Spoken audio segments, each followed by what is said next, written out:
सब्जी वाले गोलगप्पे। आशापुर नाम का एक गांव था जहां एक गरीब परिवार रहता था। उनके परिवार में अशोक नाम का एक आदमी था। उसके परिवार में उसकी पत्नी, उसके 2 बेटे, एक बहू और 2 पोता पोती रहते थे। एक दिन शाम होते ही उनकी गली में गोलगप्पे बेचने वाला आता है। आइए आइए, खट्टे मीठे इमली वाले सब्जी के गोलगप्पे खा लीजिए। गोलगप्पे की आवाज सुनकर तभी अशोक के घर के सामने वाला विनोद अपने परिवार के साथ बाहर गोलगप्पे खाने आता है। अरे वाह, गोलगप्पे वाले भैया, आप तो एकदम ईद का चांद हो रहे हो। बड़े दिनों में आज दर्शन दिए हैं। अरे भाई साहब, गाँव गया हुआ था बच्चों को लेकर, बस इसी वजह से ठेला नहीं लगा पा रहा था। तभी विनोद का पोता सोनू कहता है, दादाजी मुझे सब्जी वाले गोलगप्पे खाने। हाँ, क्यों नहीं मेरे लाडले बेटे। भाई साहब, मेरे पोते को पेट भरकर गोलगप्पे खिलाओ भाई। अरे ठीक है जी। देखते ही देखते पूरे मोहल्ले के लोग उसके ठेले पर भीड़ लगा लेते हैं। वहीं दूसरी तरफ अशोक का परिवार उन्हें देखकर अपना जी ललचा रहा होता है। तभी अशोक की पत्नी उससे कहती है, मेरा तो सब्जी वाले गोलगप्पे देखकर जी बड़ा ही ललचा रहा है। हाँ माँ जी, मन तो मेरा भी बड़ा ही कर रहा है सब्जी वाले खट्टे गोलगप्पे खाने का। पिताजी हमें भी गोलगप्पे खिला दो ना। बेटी, आज तो बोनी भी नहीं हुई है, बिल्कुल पैसे नहीं है मेरे पास। मुंह लटकाकर सभी लोग अंदर चले जाते हैं और फिर अगले दिन राम कच्ची सड़कों पर कड़कती धूप में सब्जी की बोरी रखे हुए ठेलों को खींचते हुए अपने घर के आगे रोकता है और हांफता हुआ अपने छोटे भाई तरुण को आवाज लगाता है। तरुण, अरे वो तरुण, बाहर आकर सब्जी की बोरी उतरवा दे। अंदर से आवाज लगाता हुआ तरुण कहता है, आया भैया। दोनों भाई तेज धूप में ठेली से बोरी उतारते हैं। माँ, सब्जी की बोरी खोलकर सारी सब्जियों को हवा में फैला दो। गर्मी बहुत पड़ रही है, डर है कि खराब न हो जाए। गर्मी के कारण आज सुबह तड़के सब्जी बेचने गए थे, फिर भी आते हुए इतना समय हो गया। अरे कितनी बार कहा है तुझे, है साथ में अपने छोटे भाई को भी लेकर मंडी जाया कर, ताकि कल को इसकी भी आलू प्याज की ठेली लगवा दे। अब एक की कमाई से घर नहीं चलता है, खाने वाले 10 लोग और कमाने वाला एक आदमी है। आखिर कितना करोगे तुम? नहीं पिताजी, अभी तरुण छोटा है, मैं अभी इसको इस काम में नहीं डाल सकता हूँ। अशोक की गरीबी का सबसे बड़ा कारण यही था। परिवार में खाने वाले 10 और कमाने वाला 1, जिसके चलते घर कभी आगे नहीं बढ़ सका। राम की हालत भी इसीलिए खराब रहती थी क्योंकि वो जो भी पैसे कमाता था उनसे अपने परिवार का गुजारा चलाता था। दोपहर के समय राम खाना खाता है, जहाँ उसकी पत्नी कोमल उसके आगे प्याज की भुजी और साथ में 2 रोटी रख देती है। ये क्या, आज फिर तुमने प्याज की भुजिया बना दी? मेरी तो रोज रोज इसे खाने से भूख ही मर गई है। सारे दिन धूप में धक्के खाकर सब्जी बेचो और एक टाइम ठीक से खाना भी नसीब नहीं होता है। राम तो बेकार में ही बहू पर गुस्सा कर रहा है। घर में जो रखा है वही तो बनाएगी बेचारी। तुम्हें तो बस हमेशा बहू का पक्ष लेना है। मेरी तो जुबान फीकी पड़ गई है इस प्याज की भुजिया को खा खा कर। अरे बहू कभी तो रसेदार सब्जी भी बना सकती है। मेरा तो तीखा चटपटा खाने को मन तरस गया है।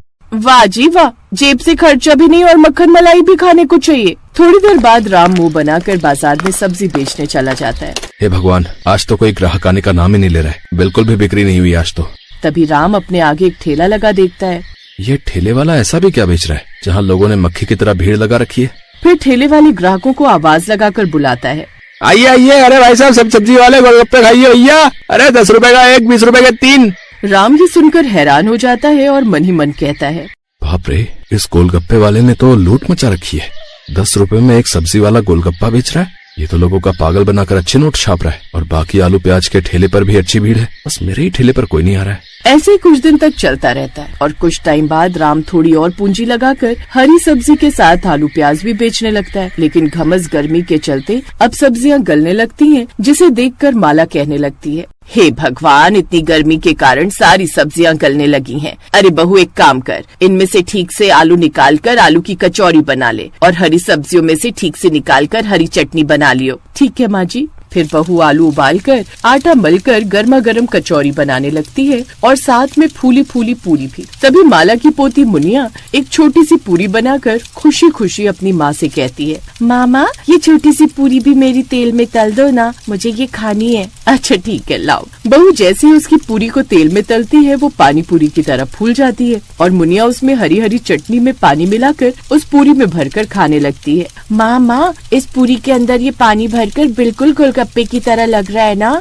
मुनिया की बात सुनकर उसकी माँ के दिमाग में एक जुगाड़ आता है। राम सब्जी बेचने चला जाता है और शाम को सुरभि बहुत ही स्वादिष्ट मिक्स वेज की सब्जी बनाती है और साथ में परात में आटा और सूजी गूंथती है। तभी बाहर से माला ये सब देखकर कहती है, अरे बहू, आज ये इतनी सारी मिक्स वेज की सब्जी किसके लिए बनाई है? और ये आटा सूजी अलग अलग क्यों मान रही है? आज कुछ खास बना रही है क्या? माँ जी, हरी सब्जियों में से इतनी सारी सब्जियाँ निकली थी और अगर मैं न बनाती तो ये खराब हो जाती, इसलिए आज मैं सब्जी वाले गोलगप्पे बना रही हूँ। अरे वाह बहू, फिर तो मजा ही आ जाएगा। ला, धनिया पुदीना की चटनी मैं बना देती हूँ।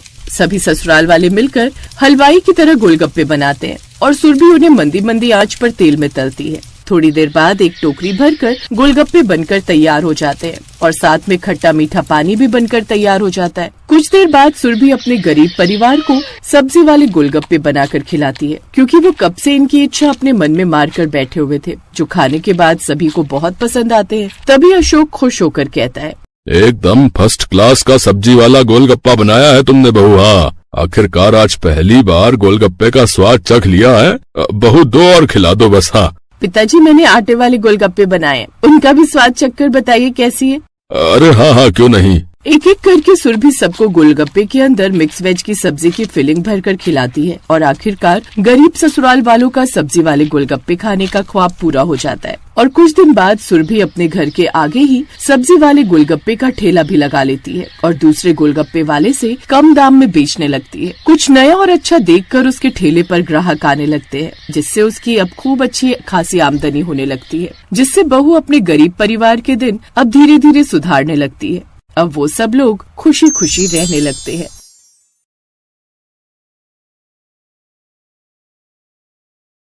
गोमती ने देखा कि सुबह के 5 बज गए हैं। वो जल्दी जल्दी उठी और मंडी जाने के लिए तैयार हो गई। उठ गई गोमती? हाँ, और सुनो, मैं सब्जी लेने मंडी जा रही हूँ। तुम ब्रेड और दूध बंटी को बोल देना, ले आएगा। चाय ब्रेड खाकर ही दवाई लेना। हाँ हाँ, ले लूंगा, तू भी ध्यान से जाना। गोमती का पति किशन बीमार रहता था, इसलिए घर का खर्च चलाने के लिए गोमती सब्जियां बेचने लगी। गोमती सुबह सुबह की ताजी सब्जी खरीदने के लिए बड़ी मंडी जाने लगी।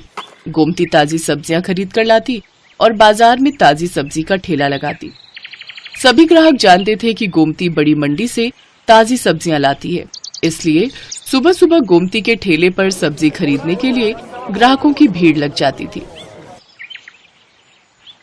1 किलो आलू, प्याज, टमाटर और हाँ, आधा किलो करेला, भिंडी और अरबी भी कर दो। 1 किलो खीरा निकाल देना। हाँ हाँ, अभी कर देती हूँ। तभी एक औरत गोमती के पास आती है जिसका नाम मेघा था। वो गर्भवती थी और सुबह सुबह टहलने के लिए निकलती थी। मेघा का नियम था, वो गोमती से ताजी सब्जियां लेती हुई ही घर जाती थी। गोमती, मैंने तुम्हें कच्चे आम बोले थे, लाई हो क्या? हाँ हाँ मेघा दीदी, आपके कच्चे आम मैंने पहले ही अलग ले लिए थे। ये देखो, ताजे ताजे कच्चे आम। अरे वाह, इन कच्चे आमों को देखकर तो मेरे मुंह में पानी आ रहा है। वैसे कुछ भी कहो, सुबह सुबह की ताजी सब्जी की सुगंध ही अलग होती है, जो पूरे बाजार में सिर्फ तुम्हारे ठेले पर ही मिलती है। मुझे लगता है तुम बहुत मेहनत से सुबह सुबह बड़ी मंडी से ताजी सब्जियां लाती हो। कितने बजे उठ जाती हो गोमती? मेघा दीदी, रात को देर से सोती हूँ और आप तो जानती ही हो, बंटी के पापा की तबीयत ठीक नहीं रहती, पूरे घर का काम देखना होता है। फिर सुबह सुबह मंडी निकलती हूँ 5 बजे उठकर, उसके बाद घर जाना ही नहीं होता, सीधे यहीं आ जाती हूँ और ठेला तैयार करती हूँ। और कोई सब्जी चाहिए, दे दूं क्या? और आज आप अकेले आए हो? अक्सर तो आपके साथ अमर भैया होते हैं। हाँ, अमर को कुछ दिनों के लिए ऑफिस के काम से बाहर जाना पड़ा, आ जाएंगे बोल रहे हैं। वैसे मैंने माँ को बुला लिया है, अकेली होती हूँ ना घर पर तो मन ही नहीं लगता। एक काम करो, मैं तुम्हें सब्जियां बता देती हूँ, क्या तुम रोजाना मेरे घर पर ताजी सब्जियां दे जा सकती हो? अब चला नहीं जाता, पूरा टाइम है ना इसलिए। हाँ हाँ, आप चिंता मत करो मेघा दीदी, मैं रोजाना सुबह सुबह की ताजी सब्जी आपके घर पहुंचा दिया करूंगी। इस हालत में आप अपना ख्याल रखो और किसी भी चीज की जरूरत हो तो मुझे वो भी कह देना, मैं ला दिया करूंगी। मैं तो बड़ी मंडी जाती ही रहती हूँ। बहुत बहुत धन्यवाद गोमती, नहीं तो आजकल इतना कौन करता है। ठीक है, अब मैं चलती हूँ, ये मेरा फोन नंबर है, मैं तुम्हें सब्जियां बता दिया करूंगी, तुम पहुंचा दिया करना। ठीक है दीदी, इसमें अपना नंबर आप खुद ही डाल दो, मुझे डालना नहीं आता। हाँ हाँ, लाओ। मेघा अपना नंबर गोमती के फोन में सेव कर देती है और उसका नंबर भी अपने फोन में ले लेती है। मेघा गोमती को फोन पर बता देती थी कि उसे सब्जी में क्या चाहिए। हेलो, हाँ मेघा दीदी, ठीक है, मैं अभी ठेले पर पहुंचूंगी ना तो पहले आपकी सब्जियां ही अलग करके दे जाऊंगी, उसके बाद ठेला लगा लूंगी। ठीक है गोमती। तुम्हारी ये सब्जी वाली बहुत अच्छी है, बेचारी रोजाना सुबह सबसे पहले तुम्हारी ही सब्जियां अलग करके दे जाती है। इसकी दी हुई भिंडी मैंने कल काटी थी, एक भिंडी खराब नहीं निकली, सब ताजी कच्ची कच्ची भिंडी थी। हाँ माँ, बहुत अच्छी है गोमती, पर बेचारी का पति बीमार रहता है, 3 छोटे छोटे बच्चे हैं, अकेले ही सब्जी बेचकर घर का गुजारा कर रही है। गोमती सच में बहुत अच्छे स्वभाव की थी, ये बात मेघा और उसकी मम्मी जानते थे। एक दिन बहुत तेज बारिश हो रही थी, सड़कें पानी से भर गई थी, निकलने का भी कोई रास्ता नहीं था। गोमती सब्जियां तो ले आई थी पर ठेले पर नहीं लगा रही थी। आज तो बारिश ने परेशान कर दिया, सोच रही हूँ ठेला रुक कर लगाऊं, सड़कों पर पानी भरा हुआ है, कोई सब्जी लेने नहीं आएगा, थोड़ी देर बाद ही लगाऊंगी। अभी सारी सब्जी की बोरियां यहीं साइड में रख देती हूँ। एक काम करती हूँ, मेघा दीदी ने कल कच्चे आम बोले थे और बाकी सब्जियां भी तब तक उन्हें दे आती हूँ। आज उनका फोन भी नहीं आया, उन्हें लगा होगा कि मैंने बारिश के चलते सब्जी नहीं लगाई होगी। बारिश का पानी भी थोड़ा उतर जाएगा, बोरियां यहीं ठेले पर बांध जाती हूँ। गोमती ने सब्जी की बोरियां ठेले पर बांध दी और ठेले को जंजीर से बांधकर वो सब्जियां देने के लिए मेघा के घर चली जाती है। पर वो देखती है कि मेघा की तबीयत बहुत खराब है और जिस डॉक्टर से उसका इलाज चल रहा है वो उसका फोन नहीं उठा रही है। अस्पताल में भी कोई फोन नहीं उठा रहा, जिस वजह से मेघा और उसकी मम्मी बहुत परेशान हो रहे थे। मम्मी, कोई भी फोन नहीं उठा रहा, मेरा दर्द बढ़ता जा रहा है, मुझे लग रहा है मेरा लेबर पेन स्टार्ट हो गया है। मुझे भी यही लग रहा है कि तुम्हारे बच्चे का दर्द शुरू हो गया है। एक तो बारिश में कोई कैब भी बुक नहीं हो रही। आंटी जी, आप चिंता मत करो, यहाँ थोड़ी दूरी पर ही मेरी जान पहचान वाले एक ऑटो वाले भैया रहते हैं, मैं अभी उन्हें लेकर आती हूँ। मुझे लगता है आज बारिश की वजह से वो काम पर नहीं गए होंगे। गोमती उस ऑटो वाले के घर जाती है जिसे वो जानती थी। बारिश की वजह से ऑटो वाला भैया आज काम पर नहीं गया था। गोमती के कहने पर वो अपना ऑटो निकाल लेता है। वो सब मेघा को अस्पताल ले जाते हैं। गोमती मेघा की मम्मी के साथ वहीं रहती है। बारिश भी अब रुक चुकी थी, पानी सड़कों से उतर गया था। मेघा के हस्बैंड को जब ये बात पता चलती है तो वो सीधा हॉस्पिटल ही आ जाता है। मेघा एक बेटी को जन्म देती है। थैंक यू गोमती, अगर आज तुम ना होती तो ना जाने कितनी परेशानी हो जाती। अमर, तुम्हें पता है गोमती ही ऑटो वाले भैया को लेकर आई थी। थैंक यू गोमती, तुमने आज हमारी बहुत मदद की है। इसमें थैंक यू की कोई बात नहीं है भैया, ये तो मेरा सौभाग्य है कि मैं मेघा दीदी की मदद कर सकी और मैं बहुत खुश हूँ कि मेघा दीदी ने इतनी प्यारी सी गुड़िया को जन्म दिया है। अब तो मैं मिठाई खाऊंगी। गोमती को ध्यान ही नहीं रहा, वो अपना ठेला और सब्जियां सुबह से छोड़कर आई हुई थी। सब सब्जी वाले बारिश की वजह से वहां से जा चुके थे। गोमती देखती है उसका ठेला और सब्जियां कोई चोरी करके ले गया। गोमती बहुत रोती है। ये बात जब मेघा और अमर को पता चलती है तो वो गोमती की मदद करते हैं। गोमती, हमारी अपनी दुकान कब से खाली पड़ी थी, अब तुम हमारी दुकान को अपनी सब्जी की दुकान बना लो। अब से तुम दुकान पर बैठकर सब्जी बेचा करो और टेंशन मत लो, हम तुमसे दुकान का कोई किराया नहीं लेंगे, तुम आराम से अपनी सब्जी की दुकान चलाओ। गोमती की आंखों में खुशी के आंसू आ जाते हैं। कुछ समय बाद गोमती का पति किशन भी ठीक हो जाता है। अब वो दोनों मिलकर मेहनत से सब्जी की दुकान चलाने लगे। दुकान बनने की वजह से गोमती के पास और भी ग्राहक बढ़ गए। सब जानते थे कि अगर सुबह सुबह की ताजी सब्जी कहीं मिल सकती है तो सिर्फ गोमती सब्जी वाली की दुकान पर। Best buddies. Hello friends, thanks for watching this video. अगर आपको ये वीडियो पसंद आया है तो प्लीज लाइक, सब्सक्राइब, कमेंट्स करें इस वीडियो पर और हाँ, शेयर करना भी ना भूलें। और भी मजेदार वीडियो देखने के लिए नीचे दिए गए बेल आइकॉन को दबाएं। देखते रहिए बेस्ट बडीज।